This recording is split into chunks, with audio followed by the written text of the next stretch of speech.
Hi everyone. तो आज की इस वीडियो में हम पढ़ने वाले हैं 100 MCQs करने वाले हैं इस वीडियो में, और ये आपके सोनेट 29 एंड 138 से रहेगा। ठीक है, तो सोनेट 29 एंड 138 ये आपके LT में है, और जो मैंने पढ़ाया भी है काफ़ी डिटेल में पढ़ाया है, आपके यूट्यूब चैनल पे ही पढ़ाया है। ये दोनों पोएम मैंने डिटेल में पढ़ाया है। ठीक है, और आज उसी का हम प्रैक्टिस करेंगे, उसी का हम टेस्ट लेंगे। तो ये LT में भी है, और सोनेट 29 138 आपके TGT में भी है, UP TGT आपके PGT में भी है ये। ठीक है, तो ये तीनों एग्ज़ाम्स के लिए काफ़ी इंपॉर्टेंट है, और LT में तो ये दिया ही गया है कि आपको ये पढ़ के आना है। बाकी TGT में भी है और PGT में भी है, तो ये तीनों एग्ज़ाम्स के लिए काफ़ी इंपॉर्टेंट है। सो हम तीनों एग्ज़ाम्स को यहाँ पे लेके चलेंगे, और आज ये 100 MCQs रहेगा जो आपके 29 एंड 138 के। इवन ये मानो ना कि सारे क्वेश्चंस आपको इसमें मिल जाएंगे। अगर क्वेश्चंस आने रहेंगे एग्ज़ाम में, ये तीनों एग्ज़ाम में अगर एग्जामिनर पूछेगा क्वेश्चन यहाँ से 29 से या 38 से, उसका मन होगा लेने का, तो पक्का यहाँ से क्वेश्चन आ जाएंगे। कहने का मतलब ये है, क्योंकि 100 MCQs है, मैंने पूरी तरह से कवर करने की कोशिश किया है सोनेट 29। अदर से आपको शेक्सपियर का कोई क्वेश्चन नहीं मिलेगा, लेकिन हाँ ये दोनों वर्क से आपको पूरे क्वेश्चन मिलेंगे। एक भी क्वेश्चन छूटने वाला नहीं है, इवन लाइनें भी मैंने लिया है। चलिए फिर स्टार्ट करते हैं सेशन को। ओके, जो फर्स्ट टाइम चैनल पे वॉच कर रहे हैं, चैनल को सब्सक्राइब कर लें, वीडियो को लाइक एंड शेयर ज़रूर कर दिया करें। एंड इस चैनल पे आपको ना TGT, PGT, LT की तो अब तक मैंने 31st class, I think 31st class होगी, 31 क्लास मैंने दे दिया है, जो कि थ्योरी की क्लास है। ठीक है, जो कि थ्योरी की क्लास है, और ये भी क्लास चलती रहेगी थ्योरी वाली। और इधर मैं सोच रही हूँ कि थोड़ा आपको प्रैक्टिस भी देती रहूँ। जो अभी मैंने जो ये 31 क्लास दिया है ना आपको, इसकी थोड़ी प्रैक्टिस कर लेते हैं। ठीक है, तो प्रैक्टिस भी चलती रहेगी, और इधर जो आपकी थ्योरी क्लास है वो भी चलता रहेगा, जो कि पोइट्री सेक्शन मेरा ख़त्म ही होने वाला है, एंड फिर हम प्रोज सेक्शन में आ जाएंगे। ठीक है, चलिए फिर स्टार्ट करते हैं। बाकी TGT की तो क्लास चलती ही चलती है। PGT की मैंने थोड़ी कम क्लासेस दी है, लेकिन TGT की तो चलती ही चलती हैं। ठीक है, तो चलिए फिर स्टार्ट करते हैं सेशन को। ओके, अपना फीडबैक ज़रूर दीजिएगा, आज के क्वेश्चन आपको कैसे लगे और आपने कितना स्कोर किया। स्कोर शेयर नहीं करते आप लोग, मैं तो थ्योरी भी पढ़ा देती हूँ, फिर दिन उससे रिलेटेड प्रैक्टिस भी करा देती हूँ, फिर भी आप लोग स्कोर शेयर नहीं करते। लेकिन खैर, इसका भी मैंने थ्योरी पढ़ाया है, तो आप लोग क्या करना कि अपना स्कोर ज़रूर शेयर करना। आज के क्वेश्चन आपको तो तैयारी होनी चाहिए, है ना, तो स्कोर ज़रूर शेयर करना। स्टार्ट करते हैं सेशन को। फर्स्ट क्वेश्चन है, what is the rhyming scheme of sonnet 29। एक मिनट में थोड़ा सा इसको इरेज कर देती हूँ। ठीक है, चलिए स्कोर जरूर शेयर करना। स्कोर में लिख दे रही हूँ ताकि आपको याद रहे, स्कोर शेयर करना है। ठीक है, आज की इस वीडियो में जिन बच्चों ने पढ़ा है सोनेट 29 एंड सोनेट 138 मेरे यूट्यूब चैनल से, मैंने ये इसको दिया है। LT क्लास में आपको मिल जाएगी। LT वाला जो आप प्लेलिस्ट में जाओगे ना, तो वहाँ पे LT वाली जो क्लास होगी प्लेलिस्ट में, उसमें आपकी ये दोनों सोनेट हैं। ठीक है, तो ध्यान रखना है। चलिए फिर स्टार्ट करते हैं। What is the rhyming scheme of the sonnet 29। तो सोनेट 29 की राइमिंग स्कीम क्या है, काफ़ी केयरफुली आंसर आप लोग यहाँ पे करिएगा। ठीक है, तो जनरली हम जानते हैं कि शेक्सपियर की जो सोनेट है, शेक्सपियर ने सोनेट कितना लिखा है, 154 सोनेट्स लिखे हैं। और ये उनकी जो सोनेट्स हैं, मतलब 14 लाइन की पोएम को सोनेट्स कहा जाता है, और 154 सोनेट इन्होंने लिखा है। तो इनकी कुछ ही पोएम को छोड़ के, ठीक है, जैसे सोनेट 99 वो 15 लाइन्स की है, तो कुछ ही पोएम को, मतलब दो एक पोएम को छोड़ के सारी पोएम इनकी किस में है, 14 लाइन्स में है। तो एक पोएम को छोड़ के आई थिंक 442 पोएम है, सॉरी जो 142 सोनेट्स है आई थिंक, उसको छोड़ के वो मतलब आयम्बिक टेट्रामीटर में है। बाकी जो इनकी सोनेट्स है ना, वो आयम्बिक पेंटामीटर में लिखी गई है। खैर, मेरा यहाँ कहने का मतलब है कि राइमिंग स्कीम सेम है सबकी। इनकी राइमिंग स्कीम यही है सोनेट की, इनके मतलब शेक्सपियर की, AB CD ठीक है, EF GG, यही राइमिंग स्कीम है शेक्सपियर के सोनेट की, शेक्सपियरियन सोनेट की यही राइमिंग स्कीम है, और शेक्सपियर ने इसी को फॉलो भी किया। बट 29 सोनेट का जो एक एक्सेप्शन है, 29 जो सोनेट है ना, सोनेट 29, इसकी राइमिंग स्कीम क्या है, ये है EB करके है, ये वाली है AB CD EB GG। क्योंकि लास्ट में आके ना, ये जो B वाला है ना, ये लास्ट में आके रिपीट हो गया, शेक्सपियर ने इसको रिपीट कर दिया है, इसलिए B वाला आ जाएगा, यानी कि F नहीं आएगा, B आएगा। ये थोड़ा एक्सेप्शन है। ठीक है, तो ये ध्यान रखना आपने।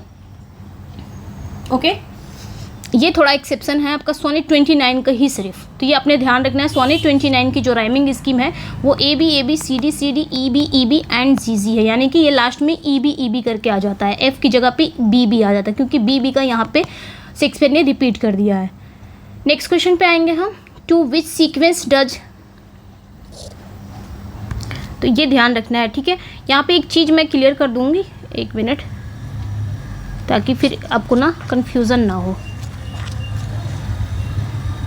देखिए जनरली जो सोनेट होती है वो 14 लाइन की होती है, और शेक्सपियर ने टोटल 154 सोनेट्स लिखे हैं, लेकिन इनके 3 सोनेट ऐसे हैं जो ये 14 लाइन को फॉलो नहीं करते हैं। वो कौन कौन से हैं, तो ये याद रखना है। सोनेट 99, ये कितने लाइन्स का है, ये 15 लाइन्स का है। तो 2-3 सोनेट हैं, ज़्यादा सोनेट नहीं है जो ये 14 लाइन को फॉलो नहीं करता, 14 लाइन्स को फॉलो नहीं करता। तो सोनेट 99 जो है ये 15 लाइन्स का है, ठीक है। और याद रखना है सोनेट 126, सोनेट 126 ये कितने लाइन्स का है, ये 6 कप्लेट्स में है, आई थिंक ये 12 लाइन्स का है, तो ये ध्यान रखना है। और आपका एक सोनेट जनरली जो शेक्सपियर हैं वो कौन सा मीटर यूज़ करते हैं, वो आयम्बिक पेंटामीटर यूज़ करते हैं, आयम्बिक पेंटामीटर यूज़ करते हैं अपने सोनेट में, है ना। ज़्यादा टाइम नहीं लूँगी मैं, आयम्बिक पेंटामीटर यूज़ करते हैं। बट सोनेट 145, मैंने 42 कह दिया था बाय मिस्टेक, क्योंकि मुझे सही से याद नहीं था। तो 145 जो है ना, सोनेट 145 ये किसने में, ये आयम्बिक टेट्रामीटर में लिखा गया है इंस्टीड ऑफ आयम्बिक पेंटामीटर, ठीक है। तो ये ध्यान देना है, आयम्बिक टेट्रामीटर में ये लिखा गया है। बाकी सभी सोनेट उन्होंने आयम्बिक पेंटामीटर में लिखा, लेकिन ये तीनों एक्सेप्शन है थोड़ा, तो इन तीनों को जरूर आपने याद रखना है, ठीक है। सोनेट 99 15 लाइन्स में है, ये 14 लाइन्स को फॉलो नहीं करता। सोनेट 126 ये 6 कप्लेट्स में, आई मीन ये आपके 12 लाइन्स की है। सोनेट 145 ये आयम्बिक पेंटामीटर वाला फॉलो नहीं करता रूल, ये आयम्बिक टेट्रामीटर में लिखा गया है, तो ये ध्यान रखना है, ठीक है। तो यही बताना था, बाकी ये आपने याद रखना है। आगे चलते हैं हम जल्दी से। To which sequence does sonnet 138 belong, अब यहाँ पे पूछा जा रहा है कि जो सोनेट 138 है ये किस सीक्वेंस को बिलोंग करता है, यानी कि फेयर यूथ सीक्वेंस की, डार्क लेडी सीक्वेंस की, राइवल पोएट, या सोनेट्स ऑफ टाइम, किस में आता है सोनेट 138। जैसे कि शेक्सपियर की जो 154 सोनेट्स है वो बटी हुई है ना, 1 से लेके 126 सोनेट फेयर यूथ को है, देन उसके बाद 127 से लेके 152 सोनेट, 1 से लेके 126 सोनेट, ठीक है, 26 सोनेट इन्हें डेडिकेटेड है। उसके बाद 127 से लेके 152 जो सोनेट्स हैं इन्हें डेडिकेटेड है डार्क लेडी को। देन उसके बाद जो बचता है आपके 153 152 वो क्यूपिड है, लव गॉड क्यूपिड, उनको डेडिकेटेड, उनके बारे में है। तो यहाँ पे वही पूछा जाएगा सोनेट 38 ये किस सीक्वेंस में आता है। तो राइट आंसर यहाँ पे क्या हो जाएगा, मुझे नहीं लगता ये बहुत टफ क्वेश्चन है, इजी क्वेश्चन है। तो राइट आंसर यहाँ पे जो आपका करेक्ट हो जाएगा वो आपका करेक्ट हो जाएगा डार्क लेडी, क्योंकि डार्क लेडी का 127 से लेके 152 है, तो इस बीच 138 आता है, तो डार्क लेडी सीक्वेंस में है ये, ठीक है। डार्क लेडी कौन थी, बहुत ही सावली सी थी, एक महिला थी, बहुत ही सावली, बहुत ही मिस्टीरियस टाइप की महिला थी, इन्हें ही एड्रेस है और इन्हें ही शेक्सपियर डार्क लेडी कहते हैं। In sonnet 29 what bird song is compare to the speaker's joy, तो सोनेट 29 में किस बर्ड्स के गीत की तुलना पोएट की खुशी से की गई है, ये बताना है। मतलब कौन से पक्षी की तुलना, कौन से पक्षी के गीत की तुलना पोएट की खुशी से की गई है सोनेट 29 में, नाइटिंगेल, डव, लार्क या कुक्कू। तो लार्क के बारे में हमने पढ़ा है ना, ये मैंने पढ़ाया है लार्क के बारे में, ठीक है। तो ये ध्यान रखना है, पोएट कहते हैं कि जब मतलब यहाँ पे वो कहते हैं ना कि पोएट यहाँ पे कहते हैं कि जब वो अपने बिलबेड को याद करते हैं तो उनकी जो आत्मा है वो लार्क पक्षी की तरह उदास धरती से उठकर कहाँ चली जाती है, हेवन के द्वार पर जाके क्या गाती है, भजन गाती है, हिम। नेक्स्ट पे आएंगे, what is the central theme of sonnet 138, तो सोनेट 138 का सेंट्रल थीम क्या है, इटर्नल यूथ है, म्यूचुअल डिसेप्शन इन लव है, जेलेसी है, डेथ एंड टाइम है। तो क्या है ये सेंट्रल थीम, तो याद रखना है ये म्यूचुअल डिसेप्शन इन लव है, ओके, ये ध्यान रखना है। आपने ध्यान रखा, क्योंकि इस सोनेट में पोएट जो हैं और उनकी जो बिलबेड हैं दोनों एक दूसरे से झूठ बोलते हैं, और जानते हुए भी उन झूठों को क्या करते हैं लोग, ये जानते हैं दोनों कि एक दूसरे से मतलब वो भी झूठ बोल रही है, ये भी जानते हैं कि वो भी झूठ बोल रहा है, और दोनों फिर भी स्वीकार करते हैं ताकि उनका रिश्ता बना रहे। तो ये सेंट्रल थीम है। ओके, नेक्स्ट वन पे आएंगे। Which word signals the volta or turn in thought in sonnet 29। तो कौन सा वर्ड है, कौन सा वो शब्द है जो वोल्टा या फिर टर्न इन थॉट यानी कि थॉट में विचार का संकेत देता है कि यहाँ से वोल्टा आ गया है। हैप्पीली, एट, बट या एंड, यानी कि पोयम में आपने पढ़ा होगा जहाँ से आपको इंडिकेट हिंट मिल रहा होगा कि हाँ यहाँ से वोल्टा आ गया है। कौन सा वो वर्ड हमें हिंट देता है? देखिए, फर्स्ट 8 लाइन में पोएट अपनी निराशा के बारे में बताते हैं, लेकिन देन क्या होता है, जब 9वीं लाइन स्टार्ट होती है तो 8 से स्टार्ट होती है। ठीक है, 9वीं लाइन जो स्टार्ट होती है वो 8 शब्द आते ही पोएट का जो मिजाज है वो बदल जाता है, उनका जो मूड है वो बदल जाता है, और वो प्रेम की खुशी की ओर मुड़ जाते हैं, यानी कि वो अपनी बिलबेड को याद करने लग जाते हैं सोनेट 29 में। ठीक है, on which word does sonnet 138 famously pun, meaning both falsehood and intimacy. तो यहाँ पे पूछा जा रहा है कि सोनेट 138 में किस टर्म मतलब किस वर्ड पर फेमस पन है, जिसका मतलब झूठ और इंटीमेसी दोनों है। कौन सा शब्द है, किस वर्ड पर ऐसा लगता है कि ये एक पन है, जहाँ पे फॉल्सहुड भी लगता है उसके बारे में, इंटीमेसी का भी वो सेंस निकालता है। तो लाई वर्ड है ना उसमें, आपके सोनेट 138 में लास्ट में आता है, लाइनें है ना, लास्ट की लाइनें, therefore I lie with her and she with me, तो दोनों में एक साथ ही आते हैं। तो ये ध्यान रखना है, इस शब्द का मतलब होता है लाई, मतलब एक तो झूठ बोलना हो गया, दूसरा किसी के साथ लेटना हुआ, मीन्स इंटीमेसी। ठीक है, तो यहाँ पे 2 वर्ड निकाल रहा है, इसलिए ये जो वर्ड है ना ये पन है, यानी कि वो लाइनें आपकी पन है उसमें। नेक्स्ट पे आएंगे, what emotion does the speaker feel at the beginning of sonnet 29। तो सोनेट 29 में यहाँ पे पूछा जा रहा है कि सोनेट 29 की शुरुआत में बिगनिंग में पोएट कैसा फील करता है। Despair and self pity, happiness, anger at betrayal, calm, resignation. तो याद रखना है, पोएट जब पोइट्री की शुरुआत होती है पोएम की, तो पोएट अपनी किस्मत और समाज में अपनी सिचुएशन, अपनी स्टेट को देखकर काफ़ी दुखी होता है और शर्मिंदा फील करता है। तो यहाँ पे निराशा एंड सेल्फ पिटी, मतलब वो काफ़ी निराश है, और सेल्फ पिटी, खुद पर ही वो काफ़ी दुखी है। नेक्स्ट पे आएंगे, sonnet 138, why does the speaker accept his lover's lies about his youth. इसका बताना है हमें कि ठीक है, सोनेट 138 में पोएट अपनी बिलबेड के उसके जवानी के बारे में बोले गए झूठ को क्यों स्वीकार करता है, क्यों वह एक्सेप्ट कर लेता है। ही वॉन्ट्स टू इम्प्रेस, अगर आपने अच्छे से पढ़ा होगा, मैंने बहुत अच्छे से पढ़ा है 29 138, अगर आपको नहीं यकीन हो रहा तो जो नए बच्चे हैं उनकी बात कर रही हूँ, जाके वो ज़रूर चेकआउट करेंगे प्लेलिस्ट में, वहाँ पे आपकी 31 क्लासेस ऐसी मिलेंगी जो कि थ्योरी क्लास है, जो कि LT की है, और वहाँ पे मैंने पढ़ाया भी, उस पर व्यूज़ भी आई थिंक आया है 8-9 हज़ार, तो आप जाके ज़रूर चेकआउट करिएगा उसको। ठीक है, वहाँ पे अच्छे से पढ़ाया है तो आपको समझ में आ जाएगा। तो यहाँ पे पूछा जा रहा है sonnet 138, why the speaker accept his lover's lies about his young youth. ठीक है, तो राइट आंसर यहाँ पे क्या हो जाएगा, राइट आंसर ये हो जाएगा यहाँ पे, क्योंकि वह अपनी उम्र को लेकर क्या है, वह अपनी उम्र को लेकर इनसिक्योर है। He is insecure about his age. ठीक है, यही आंसर हो गया। ओके, मतलब सोनेट 138 में पोएट अपनी प्रेमिका के उसकी जवानी के बारे में बोले गए झूठ को क्यों एक्सेप्ट करता है, क्योंकि वो अपनी उम्र को लेकर अनसेफ है, इनसिक्योर है। मेरे दिन सबसे अच्छे दौर से गुजर चुके हैं ना, तो यहाँ पे राइट आंसर बी हो जाएगा। नेक्स्ट पे आएंगे, who does the speaker in sonnet 29 is con to change his state with in the end. तो यहाँ पे पूछा जा रहा है कि सोनेट 29 के लास्ट में पोएट अपनी स्टेट को किसके साथ बदलने का तिरस्कार करता है। अपनी स्टेट मतलब अपनी स्थिति को। तो यहाँ पे कहा जा रहा है कि सोनेट 29 के लास्ट में पोएट अपनी स्थिति को किसके साथ बदलने का तिरस्कार करता है। Friends, lovers, Kings and poets, ये बताना है। किंग्स, ठीक है, क्योंकि अपनी जब मतलब लास्ट में यही होता है ना जब वो बहुत निराशा में रहते हैं पोएट, लेकिन लास्ट में क्या होता है, वो अपनी बिलेबेड को याद करते हैं। तो अपनी बिलेबेड के प्रेम को याद करने के बाद वो इतना खुश हो जाते हैं कि उन्हें लगता है कि उनकी जो भावनात्मक दौलत वो राजाओं की भौतिक दौलत से भी बढ़कर है। यानी कि राजाओं के पास जो धन दौलत है ना, दुनिया की जो धन दौलत, उससे बढ़कर है मेरे बिलेबेड को याद करने, मेरे बिलेबेड का प्यार।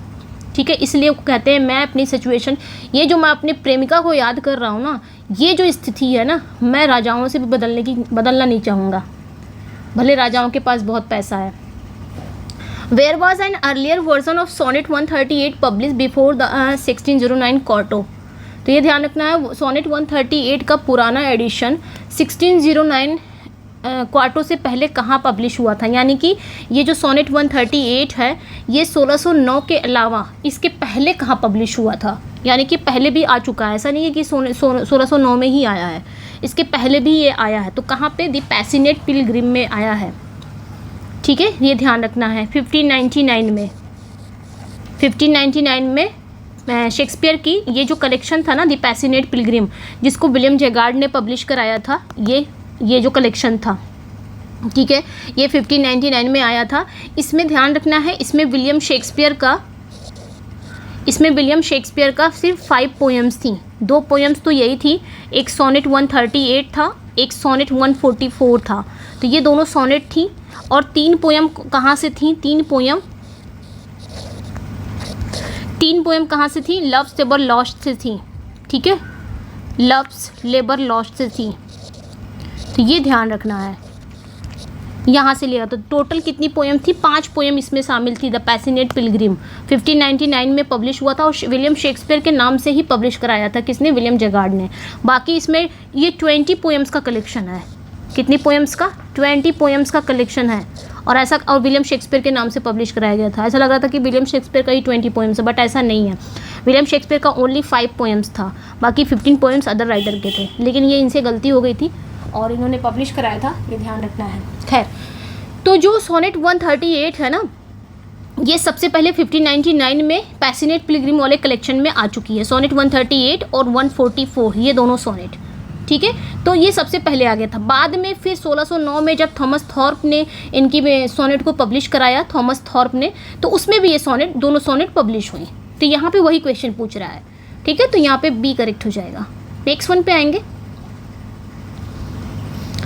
What meter are both sonnet 29 and sonnet 138 written in? यहाँ पे बताना है कि कौन सा मीटर यूज़ हुआ है सोनेट 29 और 138 में। किस, मतलब ये दोनों पोएम जो है, दोनों सोनेट जो हैं, ये किस मीटर में लिखे गए हैं? तो आयम्बिक, मैंने बताया ना, आयम्बिक पेंटामीटर में ही लिखा गया। सिर्फ वो सोनेट को छोड़ के, सोनेट 145, बस इतना याद रखना है, सोनेट 145 को छोड़ के ये आयम्बिक टेट्रामीटर में लिखा गया है। बाकी सभी पोएम इनकी आयम्बिक पेंटामीटर में लिखी गई है, इसलिए ये एक्सेप्शन है। ठीक है, तो ये ध्यान रखना, सोनेट 145 ये आयम्बिक टेट्रामीटर में, बाकी जितनी भी सोनेट है वो सब आयम्बिक पेंटामीटर में लिखी गई हैं। नेक्स्ट पे आएंगे। In sonnet 138 what kind of trust sustains the relationship? इसका बताना है। सोनेट 138 में किस तरह का विश्वास रिश्ते को बनाए रखता है? ब्लाइंड ट्रस्ट, की सीमिंग ट्रस्ट, की कंप्लीट ऑनेस्टी या रिलीजियस फेथ? किस तरह का विश्वास है जो एक रिश्ते को बनाए रखता है? सोनेट 138 की बात हो रही है, कहीं अलग से रिश्ते की बात नहीं हो रही है। तो इसमें किस टाइप का रिश्ता है? मैं जानती हूँ वो झूठ बोलता है, वो जानती है मैं झूठ बोलती हूँ। तो ये सब क्या है? दिखावटी रिश्ता है ना। तो इनको लगता है कि इस तरह झूठ बोल के हमारा रिश्ता क्या हो रहा है? चल रहा है, सस्टेन हो रहा है। तो यहाँ पे सीमिंग ट्रस्ट यानी कि एक दिखावटी रिश्ते पर इनका जो रिश्ता है वो टिका हुआ है। नेक्स्ट पे आएंगे। In sonnet 29 whose eyes is the speaker in disgrace with? तो सोनेट 29 में पोएट जो है वो किसकी नज़रों में डिसग्रेस है, किसकी नज़रों में अपमानित है? Lover's eye, men's and fortune's eyes, की हिज फैमिलीज आइज, की हिज राइवल्स आइज? तो याद रखना है men's and fortune's eyes. Okay, ये ध्यान रखना है, क्योंकि शुरुआत तो इसी से होती है ना, भाग्य और लोगों की नज़रों में। पोएट को लगता है कि ना तो उसकी किस्मत अच्छी है और ना ही समाज में लोग उसे सम्मान देते हैं। नेक्स्ट पे आएंगे। What does the word unjust likely mean in sonnet 138 context? Sonnet 138 के कंटेक्स्ट में अगर हम बात करें तो उसमें एक वर्ड यूज़ किया गया है, मतलब सोनेट 138 पोयम में एक वर्ड है अनजस्ट। अनजस्ट जो शब्द है ना, इसका क्या मतलब है? एंग्री, फूलिश, अनफेथफुल या हार्श, क्या मतलब है? इन्होंने यूज़ किया है शेक्सपियर ने सोनेट 138 में अनजस्ट। तो इसका मतलब क्या है? तो ध्यान रखना कि उस समय की जब शेक्सपियर पोइट्री लिखते थे ना, तो उस समय की पोइट्री में ये शब्द अनजस्ट जो शब्द है ना, ये शब्द ना अक्सर किसी यौन रूप से बेवफा होने के लिए यूज़ किया जाता था। तो यहाँ पे क्या हो जाएगा? अनफेथफुल। तो यहाँ पे भी शेक्सपियर ने यूज़ किया है अनफेथफुल के लिए, ठीक है, बेवफा, व्याभिचारी टाइप के लोग के लिए। नेक्स्ट पे आएंगे final. The final couplet of sonnet 29 emphasizes the power of what. तो फाइनल कपलेट यानी कि सोनेट 29 का जो फाइनल कपलेट है, ये किसकी पावर पर जोर देता है, किसकी शक्ति पर जोर देता है? वेल्थ पर, कि लव्स, स्पिरिचुअल वेल्थ पर, कि फ्रेंडशिप पर, कि पोइट्री पर? काफ़ी इजी है, पढ़ा होगा तो इजी है, ठीक है। तो ये किस पे जोर देता है? तो कपलेट में हमें क्या कंक्लूजन निकलता है कि प्रेम से मिलने वाली जो खुशी है, लास्ट में पोएट क्या करता है? अपनी बिलेबेड को याद करता है। तो जब बिलेबेड को याद करते समय पोएट को जो खुशी मिलती है, उस खुशी को वो क्या कहता है कि मैं राजाओं की खुशी, यानी कि संसारिक धन, जो संसारिक पद है, उससे कहीं ज़्यादा मूल्यवान क्या चीज़ है? मेरे बिलेबेड का प्रेम, जो मैं बिलेबेड को याद करके मुझे मिल रहा है। तो लव्स, स्पिरिचुअल वेल्थ को ये ज़्यादा प्रायोरिटी दे रहे हैं रादर दैन संसारिक जो धन है, पद है, उनसे कहीं ज़्यादा मूल्यवान है इनकी बिलेबेड का प्यार, ठीक है। तो यहाँ पे ध्यान रखना है लव्स स्पिरिचुअल वेल्थ, यानी कि प्रेम की आध्यात्मिक दौलत की भौतिक दौलत पर, इन्होंने स्पिरिचुअल लव को न कि आपके मटेरियलिस्टिक लव पर। नेक्स्ट पे आएंगे what does the speaker in sonnet 138 knowingly believe even though he knows it's false. अगला जो क्वेश्चन है यहाँ पे पूछा जा रहा है कि सोनेट 138 में पोएट जानबूझकर क्या मानता है, भले ही वो जानता है कि ये झूठ है। तो क्या मानता है? और ये जानता है कि ये झूठ है, तो क्या चीज़ मानता है वो, ये बताना है। That his love is made of truth, that she is a goddess, या that he is still young, that fortune favours him. तो यहाँ पे राइट आंसर क्या हो जाएगा? वो जानता है, मतलब यहाँ पे पोएट जानबूझकर क्या मानता है? जानबूझकर मानता है कि that's his love is made of truth. यही तो हुआ कि उसकी जो प्रेमिका है वो किससे बनी हुई है? सत्य से बनी हुई है, जबकि जानता है कि मेरी प्रेमिका क्या है? झूठ बोलती है। तो ये ध्यान रखना है, वो उसकी झूठ पर विश्वास करने का ओनली दिखावा करता है, क्योंकि ये उससे सुकून देता है। विश्वास करना भी, इस तरह का दिखावा करना भी एक सुकून है, ठीक है। नेक्स्ट पे आएंगे सिमली है like to the lark at the break of day arising is from which sonnet. ये किस सोनेट की लाइन है जो कि सिमली है? यहाँ पे मैंने बता दिया है, ठीक है। तो ये किस सोनेट की लाइन है? Like the lark. देखिए इसमें लार्क पक्षी का नाम लिया गया है, और लार्क पक्षी का नाम किसमें? 138 में तो लिया ही नहीं गया है, इसमें भी नहीं है, सोनेट 29 में है, ठीक है। लार्क पक्षी यानी कि सुबह के समय उठने वाले लार्क पक्षी तरह, ये कहाँ पे आता है? सोनेट 29 में। What is the tone of sonnet 138? Sonnet 138 का टोन क्या है? ऐसे ही हम प्रैक्टिस करने वाले हैं सबका, ऐसी प्रैक्टिस कर लिया ना, फिर एग्ज़ाम में कोई क्वेश्चन छूटेगा ही नहीं आपसे, अगर ऐसी प्रैक्टिस सबका आपने किया पूरे एलटी का, ठीक है। फिर एग्ज़ाम में नहीं छूटने वाला कोई क्वेश्चन, अगर ऐसे ही प्रैक्टिस कर लिया तो सेम ऐसे ही प्रैक्टिस आपकी, चाहे वो पोइट्री सेक्शन हो चाहे प्रोज सेक्शन का हो। अब मेरे टच में रहोगे तो मैं ऐसे ही कराऊंगी।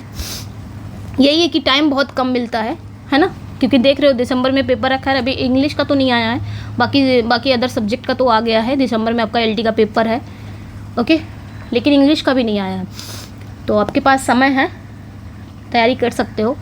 जो एलटी, जो स्पेशल एलटी के बच्चे हैं उनकी मैं बात कर रही हूँ, जो एलटी और टीजीटी दोनों में फंसे हैं, जो एलटी में भी फिल किया है पेपर और टीजीटी में है, तो मुझे लगता है कि टीजीटी फर्स्ट प्रायोरिटी होना चाहिए और इसको सेकंड पे रखना चाहिए, जो टीजीटी वाले बच्चे हैं। बाकी जो टीजीटी में नहीं फिल किए हैं, 2022 वाला टीजीटी, उसमें नहीं फॉर्म फिलअप किया है, तो भाई वो एलटी को ही प्रायोरिटी माने, ठीक है। जिनका सिर्फ एलटी ही है और जिनका टीजीटी और एलटी दोनों है, तो वो टीजीटी को प्रायोरिटी पे रखें तो ज़्यादा सही रहेगा उनके लिए, बाकी आपकी मर्जी, ठीक है।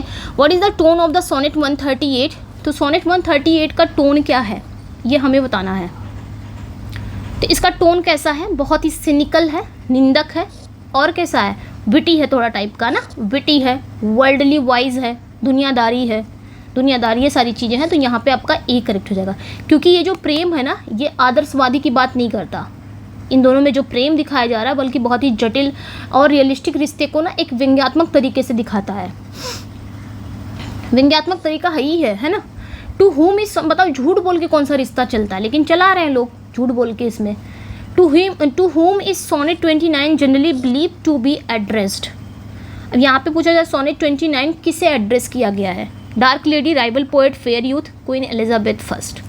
तो यहाँ पे हमें बताना है। तो सोनेट 29 किस में आ रहा है? 29 ही है, तो ऑब्वियसली ये फेयर यूथ को एड्रेस किया गया है, क्योंकि 1 से लेके 126 एक सुंदर युवा पुरुष को एड्रेस किया जिसे फेयर यूथ कहा जाता है। नेक्स्ट पे आएंगे, the final lines of sonnet 138 state that the lovers are mutually what. यहाँ पे पूछा जा रहा है कि सोनेट 138 की फाइनल लाइन में कहा गया है कि प्रेमी जो हैं, जो लवर्स हैं, वो क्या है? वो म्यूचुअली यानी कि पारस्परिक रूप से क्या हैं? दोनों पारस्परिक रूप से क्या हैं? जो लवर हैं, फाइनल सोनेट 138 में फाइनल लाइन क्या बताती है? डिसीव्ड है कि फ्लैटेड बाय लाइज हैं कि एंगर्ड है कि कंफर्टेड है। तो भाई दोनों झूठ बोल के एक दूसरे को चापलूसी करने में ही मजे, मतलब दोनों मस्त हैं, एक दूसरे के चापलूसी करने में ही खुश हैं, ये लाइन बता रही है। ठीक है, नेक्स्ट पे आएंगे, what does the speaker in sonnet 29 initially curse. So sonnet 29 में पोएट शुरू में किसे कोसता है? राइवल को, फेट को, फ्रेंड्स को, स्किल्स को। तो शुरुआत में किसे कोसता है? अपनी फेट को कोसता है, अपनी किस्मत को कोसता है। तो यहाँ पे आपका करेक्ट हो जाएगा फेट। ओके, नेक्स्ट पे आएंगे, what motivates the mutual deception in sonnet 138। तो सोनेट 138 की पहली लाइन के सेंटर में कौन सा लिटरेरी डिवाइस यूज है? कौन? ठीक है, एक मिनट, नहीं, यहाँ पे क्वेश्चन पूछ रहा है what motivate the mutual deception in sonnet 138। तो सोनेट 138 में जो म्यूचुअल डिसेप्शन है, यानी कि आपसी धोखे को क्या प्रेरित करता है? आपसी धोखे को क्या चीज़ प्रेरित करता है? तो ध्यान रखना है क्या चीज़ प्रेरित करता है? उम्र और बेवफाई के बारे में जो दर्दनाक सच्चाइयों से बचने की इच्छा है ना। तो यहाँ पे जो म्यूचुअल डिसेप्शन है, आपसी धोखे को क्या प्रेरित करता है, यानी कि उम्र और बेवफाई के बारे में दर्दनाक सच्चाइयों से बचने की इच्छा। तो desire to avoid painful truth. ठीक है, तो ये ध्यान रखना है। मतलब ना ही पोएट अपनी उम्र बताना चाहता है तभी वो झूठ बोलता है, और ना ही ये अपनी बेवफाई। तो दोनों ही इस दर्दनाक सच्चाई से बचना चाह रहे हैं, बचने की इच्छा है। How many lines do both sonnet 29 and sonnet 138 have. तो सोनेट 29 और 130 दोनों में कितनी लाइनें हैं? भाई दोनों सोनेट हैं, और दोनों सोनेट में ध्यान रखना है दोनों ही 14 लाइन्स हैं। बस सोनेट 29, बस वो ध्यान रखना है अपने सोनेट 99 एंड आपका जो सोनेट 126 जो मैंने अभी ऊपर बताया है, बस दो चीज़ों को वो अपने ध्यान रखना है। बाकी सभी सोनेट इनकी 14 लाइन में है। ठीक है, ये जो 99 है ये 15 लाइन्स में है, 126 कितनी लाइन में है? 12 लाइन्स में है। तो वो चीज़ें आपने ध्यान रखनी है। ओके, नेक्स्ट पे आएंगे, what literary device is central to sonnet 138 opening line. तो यहाँ पे कहा जा रहा है कि सोनेट 138 की जो शुरुआती लाइन है, तो यहाँ पे बताना है कि सोनेट 138 की जो ओपनिंग लाइन है उसमें कौन सी लिटरेरी डिवाइस का यूज़ किया गया है, सेंट्रल। ठीक है, सोनेट 138 के पहली लाइन के सेंट्रल में कौन सा लिटरेरी डिवाइस यूज़ है? आयरनी, मेटाफर, या फिर आपके हाइपरबोली, सिम्ले। तो आयरनी है। ठीक है, पहली लाइन में जो सेंट्रल ओपनिंग लाइन है ना उसमें आयरनी है। कैसे पता आयरनी है? उसमें ये कहना, आयरनी लाइन है ना उसमें जब वो बोलता है कि जब मेरी प्रेमिका कसम खाती है वो सच से बनी है, तो जबकि पोएट जानता है कि वो झूठ बोल रही है, तो ये एक आयरोनिकल स्टेटमेंट हुआ कि नहीं हुआ? तो ये ध्यान रखना है। What changes the speaker's mood in sonnet 29। तो सोनेट 29 में पोएट का मिजाज क्या बदलता है, क्या चेंजेस आता है? Thinking of his sweet love, जब वो अपने स्वीट लव के बारे में सोचता है स्पीकर, तो अचानक से पोएट का जो दिमाग है, जो निराशा से वो कहाँ पे चला जाता है? आशा की तरफ चला जाता है। ठीक है, तो स्वीट लव, अपनी बिलबिड को जब याद करते हैं poet. Sonnet 138 is a departure from which idealize tradition of love poetry. ठीक है, सोनेट 138 जो है ये लव पोइट्री के किस ट्रेडिशन से अलग है, किस आइडियलाइज ट्रेडिशन से अलग है? Petrarchan tradition, romantic tradition, Elizabethan drama, medieval allegory. तो ध्यान रखना है ये जो सोनेट 138 है, काफ़ी अच्छा क्वेश्चन है ये भी। सोनेट 138 जो है ना, ये लव पोएट्री के आइडियलाइज्ड ट्रेडिशन से अलग है। तो ये क्या है? Petrarchan tradition. ठीक है, पेट्रार्कन ट्रेडिशन में क्या होता है, यहाँ पे वही पूछ रहा है ना कि सोनेट 138 जो है वो लव पोएट्री के किस मतलब विच यानी कि किस आइडियलाइज ट्रेडिशन से अलग है। तो पेट्रार्कन ट्रेडिशन से ये अलग है। पेट्रार्कन ट्रेडिशन में क्या होता है, अगर वो कोई पोयम अगर सोनेट आपकी सोनेट मतलब पेट्रार्कन ट्रेडिशन में अगर लिखी गई है तो उसमें क्या होता है, जो बिलेबेड होती है तो बिलेबेड को ना एक देवी की तरह पूछा जाता है। ठीक है, अगर पेट्रार्कन परंपरा में लिखी गई है सोनेट तो उसमें जो बिलेबेड के बारे में लिखा जाता है, बिलेबेड के बारे में बताया जाता है, तो वो उसको ना एक देवी की तरह पूजा जाता है। जबकि सोनेट 138 में बिलेबेड को कैसे दिखाया गया है, सोनेट 138 में बहुत ही रियलिस्टिक और इनकम्प्लीट रिश्ते को दिखाया गया है। तो इसलिए ये जो आइडियलाइज ट्रेडिशन ये पेट्रार्कन ट्रेडिशन से अलग है। ठीक है, in sonnet 29 the speaker cries to heaven are initially described as what.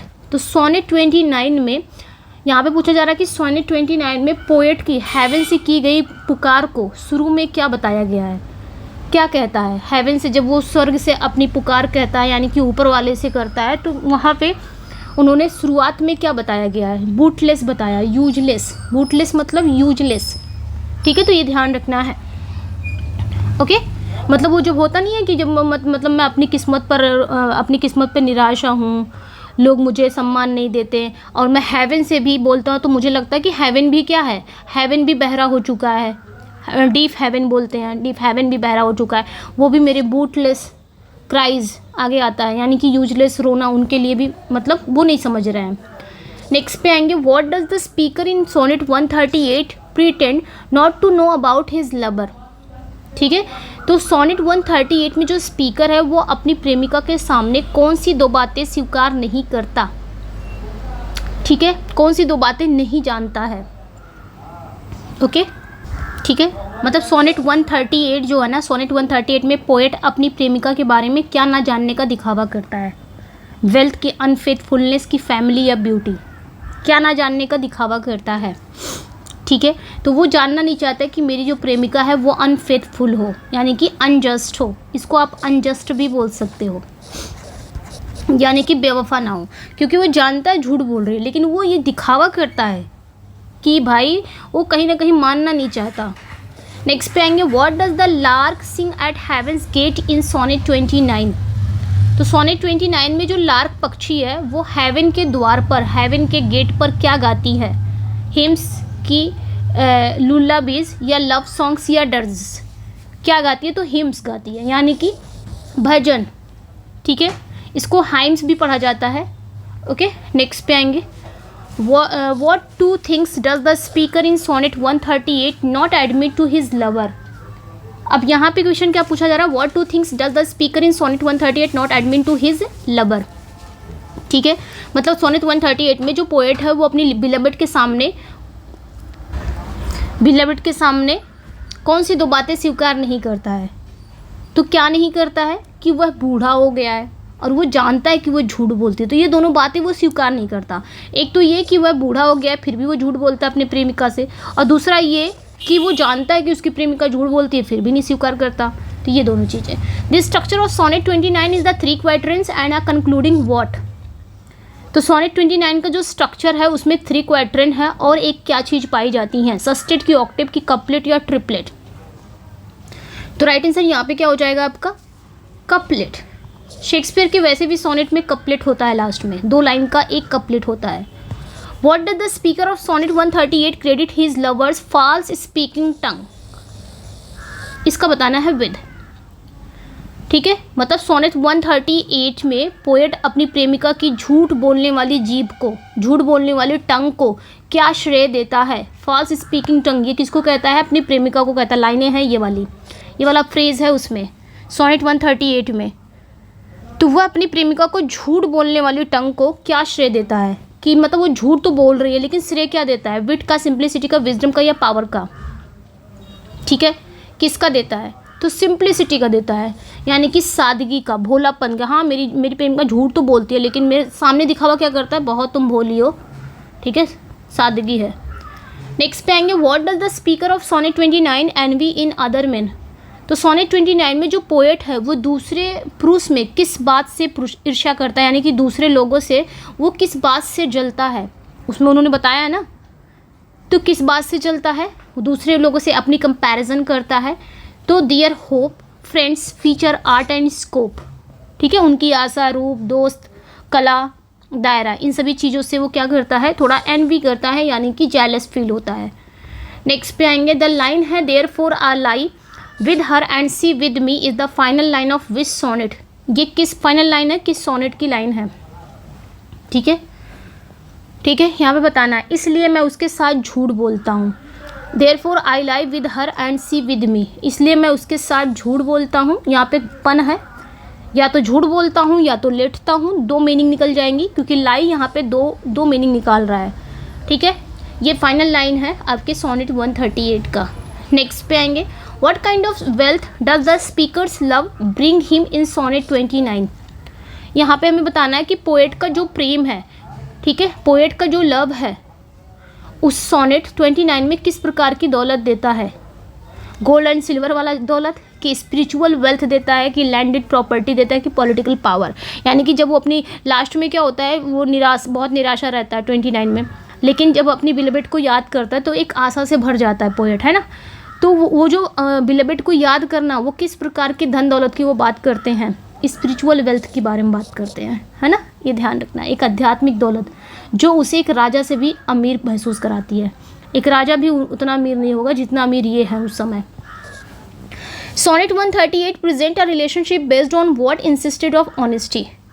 तो सोनेट 138 ईमानदारी के बजाय किस पर आधारित रिश्ते को रिप्रेजेंट करता है, ईमानदारी के बजाय किस पर आधारित, मतलब कौन सी ऐसी चीज़ है जिस पर इनका रिश्ता टिका हुआ है, आपसी सहमति से बोले गए झूठ पर। तो म्यूचुअली एग्रीड अपॉन फॉल्सहुड, मतलब आपसी सहमति से दोनों जानते हैं, दोनों एक दूसरे से झूठ बोलते हैं, फिर भी रिश्ता बनाए रखे हैं, तो ये क्या हुआ, म्यूचुअल हो गया ना। Which abstract concept is personified in the first line of sonnet 29। ठीक है, तो यहाँ पे पूछा जा रहा है कि which abstract concept is personified in the first line of sonnet 29। Okay, तो यहाँ पे पूछा जा रहा है कि सोनेट 29 की फर्स्ट लाइन में किस अब्स्ट्रैक्ट कॉन्सेप्ट को पर्सोनिफाई किया गया है। सोनेट 29 के शुरुआती ही लाइन में, फर्स्ट लाइन में, लव, टाइम, फॉर्चून या डेथ। तो भाग्य, फॉर्चून के बारे में वो बताते हैं ना, भाग्य को एक ऐसे पर्सन के रूप में दिखाया गया जो किसी को क्या कर रहा है, अपमानित कर सकता है। How does the speaker in sonnet 138 rationalize their lies. तो सोनेट 138 में जो पोएट हैं अपने झूठ को कैसे सही ठहराता है, क्या कह के, ओह प्यार की सबसे अच्छी आदत दिखावटी विश्वास में है ना। तो यहाँ पे राइट आंसर क्या हो जाएगा आपका, love's best habit in seeming trust. ये बोल के वो अपने आप को क्या कर रहा है, पोएट सही ठहरा रहा है। ये भी लाइनें हैं। The emotional journey in sonnet 29 moves from despair to what. तो सोनेट 29 में जो इमोशनल जर्नी है, इमोशनल जर्नी निराशा से कहाँ तक जाती है। जो इमोशनल जर्नी है ना, निराशा से स्टार्ट होती है लेकिन कहाँ तक जाती है सोनेट 29 में, हेट्रेड, जॉय, फियर या काम। तो यहाँ पे क्या हो जाएगा, जॉय इज़ करेक्ट, जॉय उल्लास और खुशी तक जाता है। मतलब ये जर्नी स्टार्ट तो होती है डिस्पेयर से। जब सोनेट 29 स्टार्ट होता है तो पोएट डिस्पेयर में रहता है, डिस्पेयर टू जॉय, और जब ख़त्म होते होते पोएट जॉय में बदल जाता है ना। तो ये ध्यान रखना है। एक एक क्वेश्चन को लिया गया है ताकि कहीं से भी क्वेश्चन पुट अप हो तो आप उसके लिए तैयार हो। ओके, 40 क्वेश्चन पे आ गए हैं। थोड़ा मैं स्लो चल रही हूँ लेकिन जल्दी चलेंगे, जल्दी करना है। The dark lady of sonnet 138 is often characterize by her moral what. ठीक है, यहाँ पे हमें बताना है कि सोनेट 138 की डार्क लेडी को अक्सर उसकी किस मॉरल विशेषता से पहचाना जाता है, स्ट्रेंथ, प्योरिटी, एम्बिग्यूटी या नोबिलिटी। हम डार्क लेडी को कैसे पहचानते हैं, हम डार्क लेडी को जानते हैं ना, ये तो नहीं जानते ना, बस इतना ही जानते हैं कि हाँ एक डार्क लेडी है जिसका मैरी फिटन के नाम से जानते हैं और 6 मैंने उन्हें एड्रेस किया है।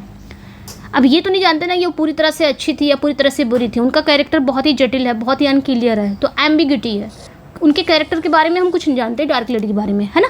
तो यहाँ पे क्या हो जाएगा, एम्बिग्यूटी। नेक्स्ट वन पे आएंगे, द लाइन है I all alone believe my outcast state is from which sonnet, ये किस सोनेट की लाइन है, ठीक है। मैं अकेले ही अपने आउटकास्ट स्टेट पर क्या हूँ, रोता हूँ। तो सोनेट 29 की लाइन है, पढ़ाया मैंने। नेक्स्ट पे आएंगे, द लाइन है when my love swear that she is made of truth, the opening line of which sonnet. तो ये सोनेट की लाइनें कहाँ पे आती है, तो ये भी ओपनिंग लाइन है। ये सोनेट कहाँ पे आती है, जब मेरी प्रेमिका कसम खाती है कि वह सत्य से बनी है। वाओ, तो सोनेट 138 की लाइन है। नेक्स्ट पे आएंगे, sonnet 29 the earth from which the lark rises is described as what. तो सोनेट 29 में जिस धरती से लार्क उठता है उसे क्या बताया गया है, जहाँ से लार्क पक्षी उठ के जाता है हेवन के द्वार पर और हिम गाता है, तो किस धरती से मतलब जिस धरती से लार्क उठता है उसे क्या बताया गया है सोनेट 29 में, जॉयफुल, सलन, गोल्डन या प्लीजेंट। तो सलन यानी कि उदास धरती से वो उठकर जाता है हेवन के दरवाजे पर, वहाँ पे जाके वो अपना भजन गाता है। Sonnet 130 is praise for its psychological what. So sonnet 138 किस बात के लिए तारीफ़ की जाती है, मतलब सोनेट 138 की किस बात के लिए तारीफ़ की जाती है, ठीक है, उनके किस साइकोलॉजिकल के लिए, तो उनके साइकोलॉजिकल रियलिस्टिक के लिए, ठीक है। तो यहाँ पर रियलिज्म करेक्ट हो जाएगा, ये आपने ध्यान रखना है। मतलब ये क्या करता है, ये मानवीय रिश्ते की जटिलताओं को और आत्म धोखे को बहुत ही वास्तविक तरीके से दिखाया गया है। इसमें ह्यूमन का रिलेशन, वाकई में झूठ बोल के आगे बढ़ना काफ़ी अच्छे से दिखाया गया है। What is the primary function of the final couplet in a Shakespearean sonnet. तो शेक्सपियरियन सोनेट के फाइनल जो लास्ट कपलेट होता है उसका प्राइमरी फंक्शन क्या होता है। लास्ट कपलेट शेक्सपियर का रहता है, वो क्या उसमें क्या करते हैं, तो वो एक समाधान रहता है, या यूँ बोलो एक समापन रहता है, या यूँ बोलो एक समरी रहती है। तो provide a resolution for a summary, वो समरी देता है पूरी पोएम की, वो 2 लाइन में एक समरी हो जाती है कपलेट में। What insecurity does the speaker of sonnet 138 have. Sonnet 138 के पोएट में क्या इनसिक्योर है, आखिर सोनेट 138 का जो स्पीकर है उसमें क्या इनसिक्योरिटी है। तो उनकी उम्र को लेके काफ़ी इनसिक्योर है, वो अपनी उम्र नहीं बताना चाहते, जानते हैं फिर भी वो अपनी बिलेबेड से झूठ बोलते हैं, और बिलेबेड जानती है कि हाँ ये कितने उम्र के हैं। What is the opposite of the, यहाँ तक हो गया था ना। नेक्स्ट पे आएंगे, what is the opposite of the outcast state the speaker feels in sonnet 29, ठीक है। अब यहाँ पे हमें बताना है, ठीक है। तो सोनेट 29 में महसूस की गई वो आउटकास्ट स्टेट, इसका अपोजिट क्या है। मतलब ये जो आउटकास्ट स्टेट है ना, एक ऐसी स्टेट जिसे वो राजाओं से भी नहीं बदलेगा, ठीक है। तो यहाँ पे क्या हो जाएगा, मतलब इसका अपोजिट क्या है ये पूछ रहा है, ठीक है। मतलब एक यहाँ पे पूछा जा रहा है कि पोएट द्वारा जो सोनेट 29 में महसूस की गई यानी कि आउटकास्ट स्टेट, बहिष्कृत अवस्था, ये जो आउटकास्ट स्टेट का विपरीत क्या होगा। तो विपरीत यही होगा, इसका अपोजिट ये होगा कि एक ऐसा state he would not change with Kings, एक ऐसा स्टेट, एक ऐसी अवस्था जिसे वो राजाओं से भी नहीं बदलेगा, ठीक है।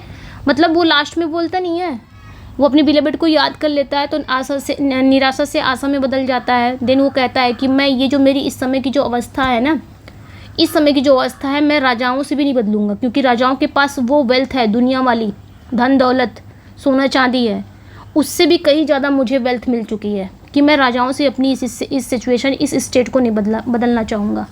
What is the total number of sonnet written by Shakespeare. तो ये तो बहुत ईजी है, very easy. What does the speaker of sonnet 29 initially, 154 sonnets इन्होंने लिखा है, ध्यान रखना है। What does the speaker of sonnet 29 initially do with the things he most enjoy. तो यहाँ पे ध्यान रखना है, सोनेट 29 का जो पोएट है वो शुरू में उन चीज़ों के साथ क्या करता है जिनका वो सबसे ज़्यादा आनंद लेता है।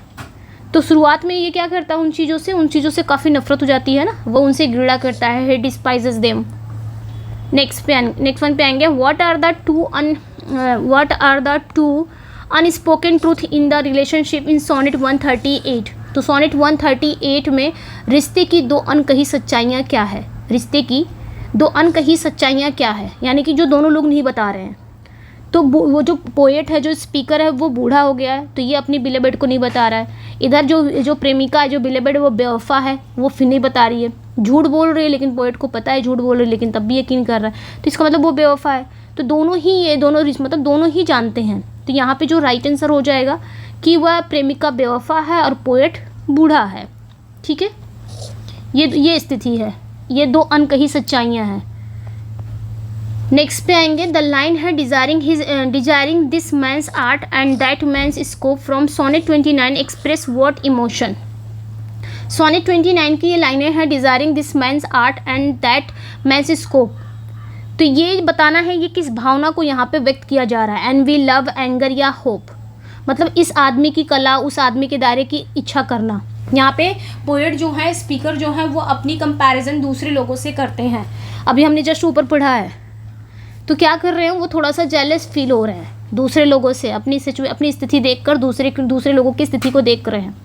थोड़ा सा यहाँ पे वो क्या हो रहा है, जेलस फील है। इस लाइन में पोएट क्या कर रहे हैं, दूसरे लोगों के कौशल यानी कि कला, टैलेंट और उनके प्रभाव यानी कि दायरे को देखकर उनको जलन फील हो रहा है। ईर्ष्या यानी कि अपनी सिचुएशन देख रहे हैं, फिर उनकी सिचुएशन जो उनको काफ़ी बेटर लग रही है, और उससे वो फिर इनको जेलस फील हो रहा है। In sonnet 138 what is the love's best habit according to speaker.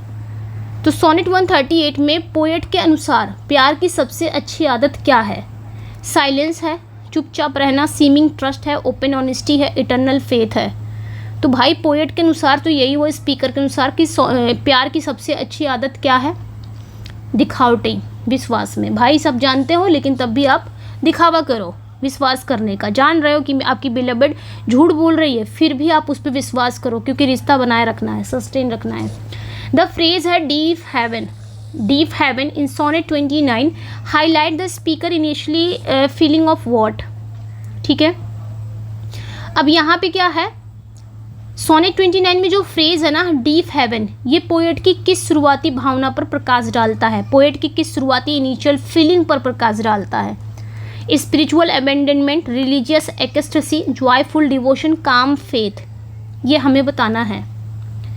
ठीक है, डीप हेवन, ये जो फ्रेज इन्होंने यूज़ किया है डीप हेवन, तो पोएट की किस शुरुआती इमोशन को बताता है, यानी कि आध्यात्मिक परित्याग, यानी ईश्वर द्वारा छोड़ दिए जाने का एहसास। पोएट को लगता है कि उनकी जो प्रार्थनाएं हैं, वो जो प्रार्थना कर रहे हैं, जो हेवन है वो अनसुना कर रहा है, यानी कि तभी तो उन्होंने कहा हेवन को डीप हेवन। उनकी प्रार्थनाएं जो हैं, उनकी जो रिक्वेस्ट हैं, जो प्रार्थनाएं, वो अनसुनी हो रही है, और ईश्वर भी उनकी मदद नहीं कर रहा है, जैसा कि वह ईश्वर ने भी अकेला छोड़ दिया है। तो यहाँ पे ये चीज़ें हैं। ठीक है, तो स्पिरिचुअल, ये ध्यान रखना है, स्पिरिचुअल अबेंडनमेंट। इनको लगता है कि ईश्वर ने भी मेरा साथ छोड़ दिया, मेरी चीज़ों को नहीं सुन रहा है, इसलिए इन्होंने ईश्वर को डीप हेवन कहा है। Which sonnet's couplet function as a cynical epigrammatic summary. तो किस सोनेट का कपलेट एक सिनिकल, एक एपिग्रामेटिक समरी के रूप में काम करता है? मैंने भी ऊपर पढ़ाया इसको। तो राइट आंसर सोनेट 138। इसकी जो लास्ट कपलेट है वो रिश्तों का एक कड़वा और मजाकिया सार बताता है।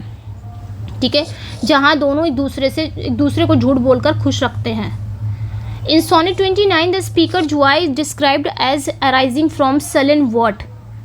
तो सोनेट 29 में जो पोएट है, पोएट की खुशी को एक सलन, क्या चीज़ से उत्पन्न होते हुए वर्णित किया गया है? एक सलन, यानी कि यहाँ पे पोएट की जो खुशी को उन्होंने क्या कहा है? एक उदास कहा है, सलन कहा है, जो धरती से उठता है, यानी कि लार्क पक्षी जो है वो उदास धरती से ऊपर उठता है, जो पोएट की निराशाजनक स्थिति को दिखा रहा है कि जिस तरह लार्क पक्षी जो है वो उदास होता है और उदास धरती से उठता है, उसी तरह पोएट भी क्या है, उदास में है, निराशा में है। ठीक है, तो यहाँ पे क्या हो जाएगा राइट आंसर आपका? अर्थ हो जाएगा, क्योंकि ये सलन कहाँ से उठता है? उदास धरती से ही पक्षी उठता है, यानी कि वो lark. What is the literary term for the cynical realism in sonnet 138 that contrast with traditional love poetry? ठीक है, यहाँ पे हमें बताना है कि सोनेट 138 में उस सिनिकल रियलिज्म के लिए लिटरेरी शब्द क्या है जो ट्रेडिशनल लव पोइट्री के कंट्रास्ट में है। तो अभी मैंने ऊपर पढ़ा था एंटी पेट्रार्कन, मैंने ऊपर बताया ना कि ये पेट्रार्कन परंपरा में नहीं लिखी गई है, ये अलग है। पेट्रार्कन परंपरा में जहाँ बिलेबेट को देवी की तरह पूजा जाता है, वहीं पे यह थोड़ा सा विरुद्ध है। सोनेट 138 इस परंपरा के विरुद्ध है, क्योंकि ये क्या कर रहा है, एक रियलिज्म और इनकम्प्लीट प्रेम को दिखाता है। नेक्स्ट पे आएंगे, द वर्ड है stage in sonnet 29 couplet refers to the speaker what. तो सोनेट 29 के कपलेट में स्टेज जो है, सोनेट 29 के कपलेट में स्टेट जो वर्ड है ये पोएट की किस चीज़ को रेफर करता है। जो स्टेट है, स्टेट मीन्स क्या, emotional state, political state, financial या फिजिकल। तो उनकी भावनात्मक स्टेट यानी कि उनकी भावनात्मक स्थिति या मन की स्थिति को दिखा रहा है। तो यहाँ पे क्या हो जाएगा, इमोशनल स्टेट। ठीक है, ये ध्यान रखना है। यहाँ पे स्टेट का मतलब क्या हो गया, पोएट की सामाजिक या भौतिक स्थिति नहीं, बल्कि जो उसके अंदर की अवस्था है, खुशी की अवस्था है, जिसे वो राजाओं से भी नहीं बदलना चाह रहा है। What is the primary function of the rhetorical questions in sonnet 138 third quatrain? So sonnet 138 के थर्ड क्वाड्रेंट में rhetorical question का प्राइमरी फंक्शन क्या है। तो आपसी धोखे के अनकहे रीजन को समझना, यही तो हुआ। To explain the reason for mutual deception, यहाँ पे सी करेक्ट हो जाएगा। ओके, ध्यान रखना है। मतलब पोएट यहाँ पे पूछता नहीं है कि वो क्यों नहीं कहती कि वह बेवफा है, तो ये समझाने के लिए वो दोनों दर्दनाक सच बोलने से क्यों बचते हैं। इधर प्रेमिका भी कहती है वो क्यों नहीं बताता कि वो बूढ़ा हो गया है। ठीक है, तो ये एक रिटोरिकल क्वेश्चन है जो कि जानते हुए, आंसर जानते हुए भी है। Which sonnet present love as a redemptive and spiritually uplifting force.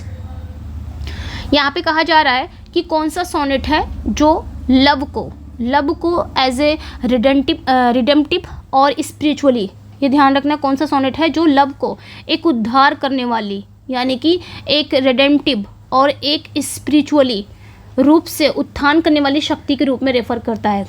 यानी कि वो जो सोनेट है ना, वो इंसान को कहाँ से कहाँ पहुँचा देगा। यानी कि लव को ना, यानी कि एक इंसान निराशा में है तो आशा में पहुँच जाएगा। सोनेट 29। ठीक है, इस सोनेट में जो प्रेम है वो पोएट को निराशा से निकालकर खुशी और आध्यात्मिक ऊंचाई तक ले जाता है। प्रेम ही, लव ही। Who are the two most frequently proposed historical candidates for the dark lady. तो यहाँ पे कहा जा रहा है डार्क लेडी के दो सबसे ज़्यादा, ठीक है, दो सबसे ज़्यादा प्रपोज्ड हिस्टोरिकल उम्मीदवार कौन थे। मतलब डार्क लेडी को ऐसा स्कॉलर्स का मानना है, ये लोग अपना अपना वो लगाते हैं, वो कहते नहीं है, मतलब अपना अपना दिमाग लगाते हैं कि ये डार्क लेडी कौन है। तो कई ये दोनों महिलाएं कौन हैं, ये कुछ स्कॉलर्स का मानना है कि मैरी फिटन है या इमिलिया लेनियर है। ठीक है, ये ध्यान रखना है। मतलब ये दोनों महिलाएं शेक्सपियर के टाइम पे थीं और स्कॉलर्स का मानना है, स्कॉलर्स ये अनुमान लगाते हैं कि इनमें से कोई एक डार्क लेडी हो सकती है। ऑल्दो इसका कोई ठोस सबूत नहीं है, बस अपना अपना सब लोग अनुमान लगाते हैं कि डार्क लेडी, क्योंकि यही दोनों टाइम शेक्सपियर के टाइम पे थी, तो हो सकता है या तो मैरी फिटन डार्क लेडी हो या इमिलिया लेनियर। खैर एग्ज़ाम में अगर पूछेगा तो अब मैरी फिटन पे जाइएगा, कंफ्यूज होने की ज़रूरत नहीं है। In sonnet 29 what is the direct cause of the speaker's emotional transformation. एक क्वेश्चन भी छूटेगा नहीं, आप खुद ही देखोगे, एक एक क्वेश्चन को यहाँ पे क्लियर किया गया है। सोनेट 29 में पोएट का जो इमोशनल ट्रांसफॉर्मेशन होता है उसका सीधा रीज़न क्या है। आखिर कहाँ से वो डिस्पेयर से आशा की तरफ आ जाता है। भाई वो अपने बिलबेड को याद करता है तब ऐसा होता है ना। जैसे ही वो अपने प्रिय के बारे में सोचता है, कौन, पोएट, उनकी सारी निराशा तुरंत खुशी में बदल जाती है। What does the speaker in sonnet 138 gain from the lies. तो सोनेट 138 में पोएट जो है, पोएट को झूठ से क्या मिलता है, क्या मिलता है भाई झूठ बोलने से। चापलूसी, युवा होने का भ्रम, यही होगा। फ्लैटरी और थोड़ा सा युवा होने का इल्यूजन, भ्रम, झूठ बोलने से यही होगा। यानी कि बिलबेड के झूठ से उसे ये फील होता है कि वो अभी भी जवान है, अभी भी आकर्षक है, जो उसकी असुरक्षा को शांत करता है, इनसिक्योरिटी को। The contrast between the speaker's initially despair and final joy in sonnet 29 is an example of what literary device. तो सोनेट 29 में पोएट की शुरुआती निराशा और लास्ट खुशी के बीच एक अंतर है। यानी कि शुरुआत में वो डिस्पेयर रहता है, लास्ट में क्या होता है, खुश हो जाता है, आशा में बदल जाता है। तो इसके बीच एक अंतर है। तो ये किस लिटरेरी डिवाइस का एक एग्जाम्पल है, मैंने कंट्रास्ट किया जा रहा है दोनों में। तो किस लिटरेरी डिवाइस का ये एग्जाम्पल है, ये हमें बताना है। मेटाफर, एंटीथीसिस, हाइपरबोली, आयरनी, मैंने कंट्रास्ट बोला, आपको समझ में आ गया होगा। ये एंटीथीसिस का एग्जाम्पल है। आप इसे जक्सटापोजिशन भी कह सकते हो। ठीक है बच्चा, आप इसे जक्सटापोजिशन भी कह सकते हो या एंटीथीसिस। ओके, ये दोनों जो शब्द है ना, एंटीथीसिस और जक्सटापोजिशन, ये दोनों शब्द दो अपोजिट थॉट्स, दो अपोजिट भावनाओं को एक साथ रखकर उनके अंतर को उजागर करने का एक डिवाइस दिखाता है। यानी कि दोनों को, जिस तरह एंटीथीसिस है वैसे जक्सटापोजिशन है। तो ये एक टाइप का क्या है, पोएट शुरुआत में डिस्पेयर रहता है, लास्ट में आशा में बदल जाता है। तो डिस्पेयर एंड होप दोनों के बीच में कंट्रास्ट कर रहा है। The simple truth is suppressed in sonnet 138 for what reason. तो सोनेट 138 में सिंपल ट्रूथ, ये एक फ्रेज आया है, सिंपल ट्रूथ आया है। ठीक है, इन्होंने बात किया है सोनेट 138 में सिंपल ट्रूथ को किस रीजन से दबा दिया जाता है। तो किस रीजन से दबा दिया जाता है ये बताना है। यानी कि सच बोलने से दोनों को जो सुकून और खुशी मिल रही है वो खत्म हो जाएगी, इसलिए ये लोग क्या करते हैं, दबा देते हैं इसे, सच नहीं बोलना चाह रहे हैं। तो रिश्ते में चापलूसी भरे झूठ को बनाए रखने के लिए, तो टू मेंटेन, यहाँ पे क्या हो जाएगा, टू मेंटेन फ्लैटरिंग लाइज, यही करेक्ट हो जाएगा, बाकी तो नहीं सही है। यानी कि अपने रिश्ते को बनाए रखने के लिए ये लोग रिश्ते में झूठ बोलते हैं, चापलूसी भरे झूठ बोलते हैं ताकि रिश्ता बना रहे। This sonnet focuses more on the speaker's internal psychology of self worth. तो कौन सा सोनेट है जो पोएट के internal psychology of self worth पर अधिक ध्यान देता है। तो कौन सा सोनेट है, इस सोनेट में ना इस बारे में कि पोएट जो कैसे पोएट अपने आंतरिक भावना, अपनी इंटरनल भावनाओं से जूझता है, यानी कि निराशा, देन सेल्फ वर्थ, देन खुशी। तो ये सोनेट 29 है। ठीक है, नेक्स्ट पे आएंगे, which sonnet focuses more on the complex dynamics of a relationship. तो कौन सा सोनेट है जो एक रिलेशनशिप के डायनामिक्स पर अधिक ध्यान देता है। रिलेशनशिप, अब रिलेशनशिप आ गया तो ऑब्वियसली सोनेट 138 ही होगा, है ना। What does the speaker love do in sonnet 29 that his prayers initially could not? तो यहाँ पे पूछा जा रहा है कि सोनेट 29 में जो पोएट है, ठीक है, सोनेट 29 में जो पोएट का प्रेम है वो क्या करता है कि जो उसकी प्रार्थनाएं शुरू में नहीं कर सकी। भाई शुरुआत में वो निराश रहता है और प्रार्थनाएं भी करता है, तभी तो डीप हेवन कहा है, प्रार्थनाएं भी करता लेकिन सुनता नहीं कोई। लेकिन लास्ट में से चीज़ें क्या हो जाती हैं, जो सब कुछ शॉर्ट आउट हो जाती है। तो लास्ट में ऐसी कौन सी चीज़ें होती हैं जो लास्ट में सब कुछ पोएट का शॉर्ट आउट हो जाता है। ठीक है, तो यहाँ पे जो राइट आंसर हो जाएगा वो आपका करेक्ट हो जाएगा। यानी कि यह उसकी आत्मा को हेवन के द्वार तक ले जाना, यानी कि जहाँ उनकी जो प्रार्थनाएं हैं, यानी कि जो वो रिक्वेस्ट कर रहे हैं, जो प्रार्थनाएं कर रहे हैं, वो डीप हेवन तक नहीं पहुँच सकी। वहीं प्रेम का जो विचार है, जैसे ही वो अपने बिलवेड को सोचते हैं और तुरंत ही उन्हें आध्यात्मिक ऊंचाइयों तक पहुँचा देते हैं, यानी कि तुरंत ही उनको खुशी मिलने लग जाती है। तो lift his spirit to heaven's gate, जिस तरह एक लार्क पक्षी, इसीलिए यहाँ पे इन्होंने कंपैरिजन किया है, सिमिली है, जिस तरह एक लार्क पक्षी एक उदास धरती यानी कि सलन अर्थ से एक उदास धरती से ऊपर उठता है और जैसे ही वो हेवन के गेट पे पहुंचता है, हेवन के गेट पे वो हिम्स गाता है, वैसे ही ये पक्षी खुश हो जाता है। उसी तरह ये पोएट हैं, ये लार्क क्यों हैं, ये पोएट हैं। अभी तक वो क्या है, उदास हैं, लेकिन जैसे ही वो अपने बिलवेड को सोचते हैं तो वो भी खुश हो जाते हैं। कुछ इसी तरह इन्होंने कंपैरिजन किया है। Textual variations exist for sonnet 138 between this 1609 quarto and which earlier text। ठीक है, तो यहाँ पे पूछा जा रहा है कि सोनेट 138 के लिए 1609 क्वार्टो में किस पुराने टेक्स्ट के बीच ये सारी चीज़ें क्या है, डिफरेंस हैं, वेरिएशन है। तो मैंने बताया था ना, पैसिनेट पिलग्रिम। ठीक है, ये ध्यान रखना। सोनेट 138 के दो एडिशन मौजूद हैं। एक तो आपका पहले ये 1599 के कलेक्शन में आया था, जो कब आया था, मैंने ऊपर बताया, पैसिनेट पिलग्रिम 1599 के कलेक्शन में आया था। दूसरा ये 1609 के कलेक्शन में आया था। ठीक है, जिनमें कुछ शब्दों का सिर्फ अंतर है, बाकी कुछ भी अंतर नहीं है, तो ये ध्यान रखना है। एक फ्रेज है, द फ्रेज है outcast state in sonnet 29 refers to the speaker's feeling of what. तो यहाँ पे पूछा जा रहा है कि सोनेट 29 में जो फ्रेज है आउटकास्ट स्टेट, ये पोएट की किस भावना को रेफर कर रहा है? तो वेल्थ, अलाइनेशन या फेम या फ्रीडम। तो पोएट को लगता है कि समाज ने उन्हें बाहर निकाल दिया है और वो अकेला और तिरस्कृत फील कर रहे हैं। तो अलाइनेशन इज करेक्ट। ठीक है, ये ध्यान रखना है, यानी कि सामाजिक अलगाव। ओके, द लाइन है vainly thinking that she thinks me young from sonnet 138 is a clear example of what. ये किसका एग्जाम्पल है? Vainly thinks that she thinks me young, मतलब बेकार में ये सोचना कि वह मुझे युवा समझती है। ये किसका एक एग्जाम्पल है? हाइपरबोली, सेल्फ डिसेप्शन, एलिगरी या फोरशैडोइंग। पोएट जानता है कि वो खुद को धोखा दे रहा है, फिर भी वो इस भ्रम में रहना पसंद करता है, क्योंकि सेल्फ डिसेप्शन, उसे पसंद है इस तरह धोखे में रहना। ठीक है, नेक्स्ट पे आएंगे, which sonnet has a more celebratory and triumphant tone in its conclusion. यहाँ पे क्या कह रहा है कि सोनेट का जो एंडिंग है, ठीक है, किस सोनेट का कंक्लूजन सबसे अधिक सेलिब्रेटरी है, यानी कि उत्सवपूर्ण है और विजयी टोन में होता है। तो सबसे सेलिब्रेटरी तो यही होता है ना, सोनेट 29, लास्ट में बहुत ज़्यादा खुश हो जाते हैं पोएट। नेक्स्ट पे आएंगे, द वर्ड है सिंपल। द वर्ड है simple in sonnet 138 carries a double meaning of plain and what else. तो सोनेट 138 में सिंपल शब्द का सादा के अलावा और दोहरा अर्थ क्या होगा? एक तो सिंपल यानी कि प्लेन। सिंपल मतलब क्या होता है? सादा। प्लेन, इसका और मतलब क्या है? पोएट ने इसका यूज़ किया है, तो इसका पोएट ने किस लिए यूज़ किया है? हम तो जानते हैं सिंपल मतलब प्लेन, तो इसके अलावा इसका दोहरा अर्थ क्या है? इसका दोहरा अर्थ क्या है?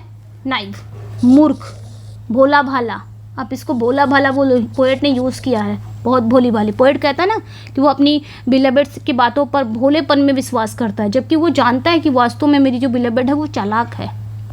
तब यहाँ पे इन्होंने अपनी बिलेबेड के लिए सिंपल वर्ड यूज़ किया है। विच ऑफ द, एक तो सिंपल मतलब बोला मतलब प्लेन सादा, एक इन्होंने जो यूज़ किया तो इसका मतलब बोला भाला, नाइफ।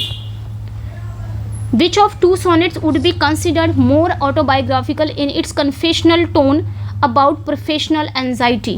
तो यहाँ पे कहा जा रहा है कि कौन से दो सोनेट हैं, अगर हम बात करें तो कौन से दो सोनेट हैं जो प्रोफेशनल। यहाँ पे पूछा जा रहा है कि कौन सा सोनेट है जो ज़्यादा ऑटोबायोग्राफिकल लगता है। दोनों सोनेट की बात हो रही है, दोनों सोनेट मतलब 29 और 138 में दोनों सोनेट कौन सबसे ज़्यादा आत्मकथात्मक माना जाता है? तो कई क्रिटिक मानते हैं कि इस सोनेट में जो भी बातें की गई हैं इनसिक्योरिटी की और एनवी की, तो शेक्सपियर ने अपनी पेशेवर चिंताएं हो सकता है उस समय शेक्सपियर का अपना कन्फेशनल टोन था, या अपना उस समय का जो उनकी जो चिंताएं हो सकती हैं।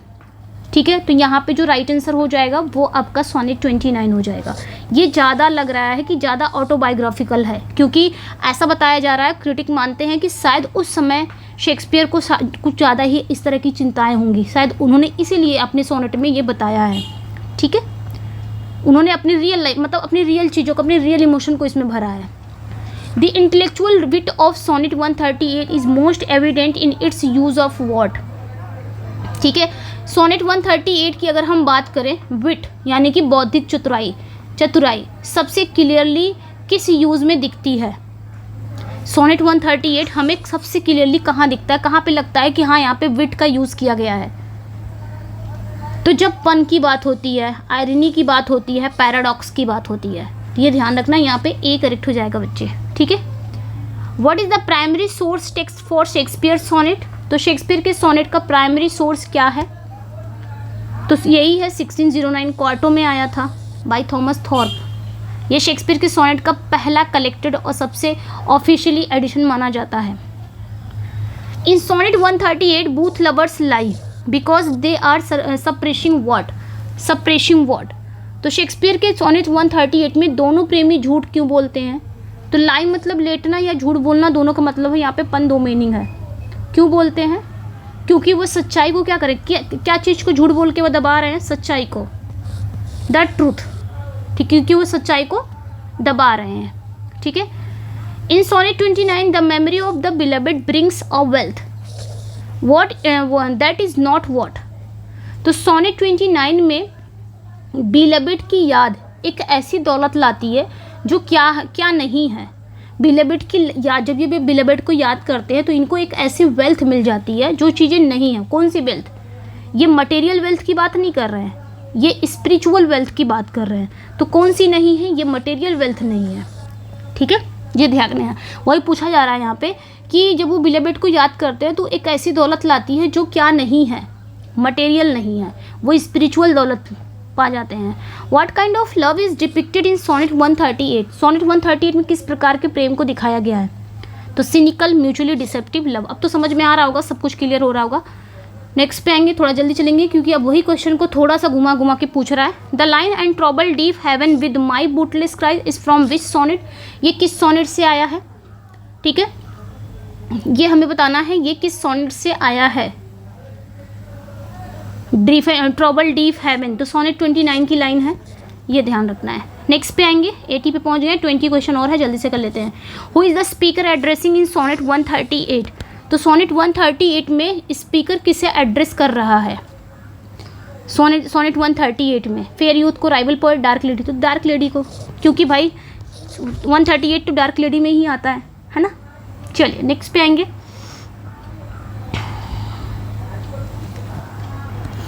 अब यहाँ पे पूछा जा रहा है in which sonnet does the line when in disgrace with fortune and men's eyes appear? तो ये लाइनें आपको कहाँ पे मिलेंगी? ये किस सोनेट की शुरुआती लाइन है? बिगनिंग लाइन है, जब मैं भाग और लोगों की नज़रों में अपमानित होता हूँ। तो ये सोनेट 29 की लाइन है। नेक्स्ट पे आएंगे, which sonnet contains the line? किस सोनेट की ये लाइन है? When my love swears that she is made of truth? जब मेरी प्रेमिका कसम खाती है कि वह सत्य से बनी है। ऑब्वियसली ये सोनेट 138 की लाइन है। In which sonnet do we find like to the lark at the break of day arising? अब यहाँ पे लार्क वर्ड आया तो ऐसे समझ में आया, अभी कब से मैंने लार्क बताया है, किस में?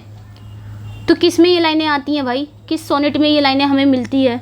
तो like to the lark at break of day rising, तो सोनेट 29 में ही यहाँ लाइनें आती हैं ना। यहाँ पे ये जो लाइन है ना, ये पोएट के मिजाज में आए बदलाव को दिखाती है, ठीक है। जैसे लार्क पक्षी उदास धरती से उठकर आसमान में गाता है, वैसे पोएट की आत्मा भी अपने बिलेवेड को याद करके निराशा से उठकर खुशी से भर जाती है, जो मैंने भी बताया। Which sonnet include the line? तो ये किस सोनेट की लाइन है? Therefore I lie with her and she with me. तो ये किस सोनेट की लाइन है? तो लाई वर्ड से आप यहाँ पे याद कर लेना। तो ये आपकी कहाँ लाइनें हैं? सोनेट 138 की लाइनें हैं, ठीक है। नेक्स्ट पे आएंगे, in which sonnet does the speaker all alone believe my outcast state? कब से मैं पढ़ा रही हूँ आउटकास्ट स्टेट, ये कहाँ पे आ रहा है? तो ये किस में आ रहा है? तो राइट आंसर यहाँ पे क्या हो जाएगा आपका? सोनेट 29 की, है ना। सोनेट 29 इसमें गहरी निराशा, अकेलेपन को दिखा रहा है। उन्हें लगता है कि समाज ने उन्हें बाहर निकाल दिया है और वो अपनी दयनीय हालत पर अकेला रो रहा है। Which sonnet states O love is best habit is in seeming trust? ये भी मैंने अभी ऊपर पढ़ाया है। तो ये कौन सा सोनेट कहता है ओ लव्स बेस्ट हैबिट, यानी कि प्यार की सबसे अच्छी आदत है क्या करना? दिखावटी विश्वास में। प्यार की सबसे अच्छी आदत दिखावटी विश्वास में है। ऐसा किस में है? तो सोनेट 138 में है। इस लाइन में पोएट अपने धोखे भरे रिश्ते को सही ठहराता है। वो कहता है कि प्यार में सच्चा विश्वास होना जरूरी नहीं है, बल्कि विश्वास का दिखावा करना भी सबसे अच्छी आदत है। In which sonnet does a voice sing hymns at heaven's gate? तो किस सोनेट में ये लाइनें आती है? किस सोनेट में ये एक आवाज़ आती है? हिम्स एट हेवंस गेट, मतलब हेवन के द्वार पर भजन गाना। तो सोनेट 29 है। नेक्स्ट पे आएंगे, which sonnet contains the phrase? किस सोनेट का ये फ्रेज है? My days are past the best, मेरे दिन सबसे अच्छे दौर से गुजर चुके हैं। तो किस सोनेट का ये फ्रेज है, किस सोनेट में आता है? मतलब ये लाइनें कहाँ पे आती हैं? तो सोनेट 138 की लाइनें हैं, ठीक है। इस लाइन में पोएट की उम्र को लेकर इनसिक्योरिटी का पता चलता है। वो जानता है कि वो अब जवान नहीं रहा और इसी वजह से वो अपनी प्रेमिका से झूठ को क्या कर रहा है? एडमिट कर रहा है, एक्सेप्ट कर रहा है। In which sonnet does the speaker? किस सोनेट में स्पीकर कहता है trouble deaf heaven with my bootless cries? तो ऑब्वियसली ये फिर से आ गया सोनेट 29। नेक्स्ट पे आएंगे, which sonnet has the line O both side thus is simple truth suppressed? दोनों ही साइड सच को क्या किया जा रहा था? छुपाया जा रहा था। तो ये लाइनें कहाँ पे आती हैं? यानी कि इस प्रकार दोनों तरफ से एक साधारण सच को दबा दिया जाता है। तो सोनेट 138 में ही आती है लाइनें, ठीक है। नेक्स्ट पे आएंगे, in which sonnet does the speaker desire? किस सोनेट में, अगला क्वेश्चन जो है, किस सोनेट में ये लाइनें आती हैं? स्पीकर की डिज़ायर हमें देखने को मिलती है, this man's art and that man's scope. यहाँ पे इस आदमी की कला, उस आदमी के दायरे किस सोनेट में दिखाते हैं? यहाँ पर दूसरे लोगों की टैलेंट और उनके प्रभाव के क्षेत्र से ईर्ष्या कर रहे हैं और अपनी कमियों पर दुखी हो रहे हैं। तो सोनेट 29 में ऐसा होता है। नेक्स्ट पे आएंगे, which sonnet mention uh false speaking टंग? तो किस सोनेट में हमें देखने को मिलता है, कौन सा सोनेट एक फॉल्स स्पीकिंग टंग यानी झूठ बोलने वाले टंग का उल्लेख करता है? तो सोनेट 138 है ना। यहाँ पे पोएट अपनी बिलेवेड का मतलब अपने बिलेवेड को डिस्क्राइब करने के लिए इस फ्रेज का यूज़ करता है, इस फ्रेज का, फॉल्स स्पीकिंग टंग। वह जानता है कि उसकी जो टंग है वो झूठ बोलती है, फिर भी वो उसकी बात पर विश्वास करने का दिखावा करता है। In which sonnet is a sweet love remembered changing the speaker's mood. अभी मैंने कितनी बार ही पढ़ा है कि सोनेट में एक स्वीट लव को याद किया जाता है जिससे पोएट का मिजाज बदल जाता है। तो अब तो आप भी लगा लोगे ईजिली, पढ़ते पढ़ते चले आए हो। जब तक देखिए क्वेश्चन मैंने भले 100 लिया है लेकिन एकदम ईजी कर दिया होगा, यहाँ तक आते आते आपको एकदम ईजी लग रहा होगा। ठीक है, 4-5 ये 40 क्वेश्चन या 50 क्वेश्चन 30 क्वेश्चन में क्या ही होने वाला ना, जब तक पूरी तरह से क्लियर। अगर हम थ्योरी पढ़े हैं, थ्योरी प्लस अगर हम उसकी प्रैक्टिस कर रहे हैं तो पूरा ही प्रैक्टिस कर लेना, कहाँ एक भी क्वेश्चन छोड़ना। हमको नहीं पता एग्जामिनर कहाँ से पूछ लेगा, तो हमको पूरा अगर उस थ्योरी का पूरा ही क्वेश्चन हम पूरा पढ़ लें, थ्योरी तो पढ़ लिया प्लस उससे रिलेटेड क्वेश्चन पढ़ लिया, तो बहुत कुछ फिर हमारा छूटने वाला नहीं, अगर हमने उसको अच्छे से पढ़ा है तो।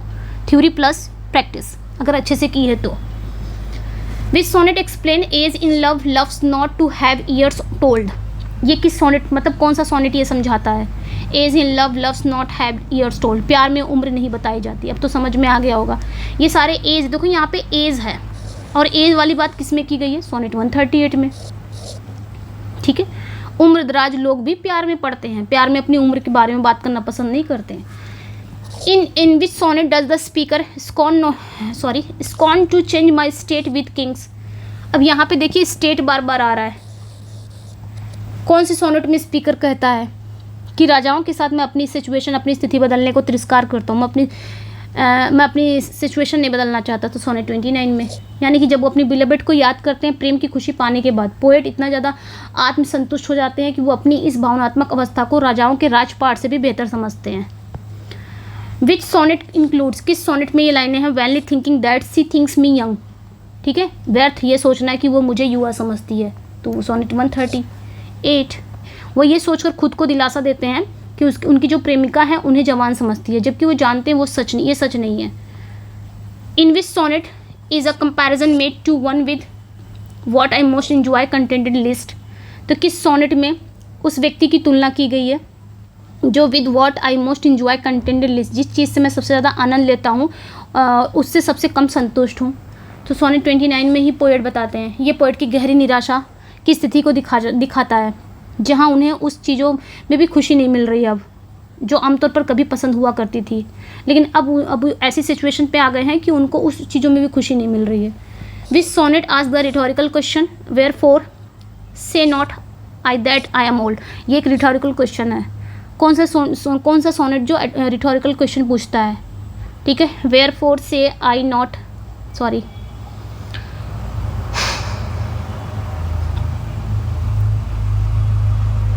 चलिए, where four say not I that I am old, मतलब तो मैं क्यों नहीं कहता कि मैं बूढ़ा हूँ। तो सोनेट 138 की लाइन है।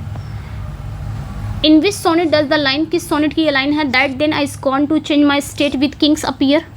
तो अभी जस्ट मैंने बताया कि मैं राजाओं से भी अपनी स्थिति बदलने का तिरस्कार करता हूँ, तो सोनेट 29। अब इजी लग रहा होगा, लास्ट क्वेश्चन पे आ जाएंगे हम। 100 क्वेश्चन है ये। Which sonnet conclude that lovers are by lies flattered. तो कौन सा सोनेट है जो ये कंक्लूजन निकालता है कि जो प्रेमी है बाई लाइज फ्लैटर्ड, यानी झूठ के द्वारा ही खुश होते हैं, एक दूसरे का फ्लैटर करके ही खुश होते हैं। तो सोनेट 138। तो ये थे 130, सॉरी बोला ही नहीं जा रहा है सच में, एक्चुअली रुका नहीं बीच में ना, लगातार पढ़ाते चले गए, फिर अब निकली नहीं रही है। चलिए फिर अपना स्कोर ज़रूर शेयर करिएगा, ठीक है। अब यहीं पे 100 क्वेश्चन मैंने करा दिया है।